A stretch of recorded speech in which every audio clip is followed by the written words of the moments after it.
السلام علیکم جی، پچھلی ویڈیوز میں نے آپ احباب کو نماز کے واجبات، نماز کے فرائض اور نماز کی سنتیں بتائی تھیں، اور آج کی اس ویڈیو میں آپ احباب کو جو نماز کے اندر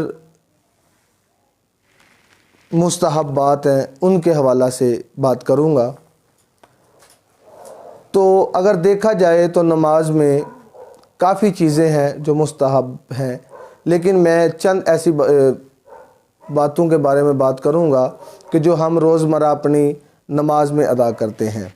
تو عزیزان گرامی قدر، سب سے پہلی ہے کہ اپنی زبان سے نیت کرنا، یہ مستحب عمل ہے، اور پچھلی ویڈیو میں نے آپ کو بتایا تھا کہ دل کے پختہ ارادے کو نیت کہتے ہیں، اور نیت کرنا نبی کریم صلی اللہ علیہ وسلم کی سنت مبارکہ بھی ہے۔ اور اس کے بعد ہے جی، جب ہم قیام میں کھڑے ہوتے ہیں، ٹھیک ہے، اس وقت ہمارے دونوں پاؤں میں 4 انگلیوں کے برابر وقفہ کرنا یہ مستحب ہے۔ اگر اس سے کوئی زیادہ کرتا ہے یا کم کرتا ہے تو نماز اس کی ہو جائے گی، اگر وہ 4 انگلیوں کے برابر کرے تو یہ مستحب ہے۔ اور مستحب عمل اس عمل کو کہتے ہیں جس کے کرنے سے ثواب ملتا ہے، نہ کرنے سے گناہ نہیں ہوتا، حرج نہیں ہوتا۔ اس کے بعد ہے جی قیام میں اپنے سجدے والی جگہ پر، رکوع میں اپنے قدموں کی پشت کی طرف، اور سجدے میں ناک کی طرف، اور قعدہ میں گود کی طرف، اور پہلے سلام میں سیدھے کندھے کی طرف، اور پھر دوسری طرف سلام میں اپنے بائیں کندھے کی طرف دیکھنا، یہ مستحب عمل ہے، ٹھیک ہے۔ اور نماز میں ادھر ادھر ویسے بھی نہیں دیکھنا چاہیے، اور جو ہمیں مستحب عمل سے پتہ چلتا ہے ہمیں اس طرف ہی اپنا دھیان رکھنا چاہیے۔ اس کے بعد ہے جی سجدوں میں اور رکوع میں تسبیحات کہنا۔ پچھلی ویڈیو میں میں نے آپ احباب کو بتایا تھا، اور ایک دفعہ پھر چونکہ مستحب عمل ہے تو مستحبات میں بھی بتا دیتا ہوں۔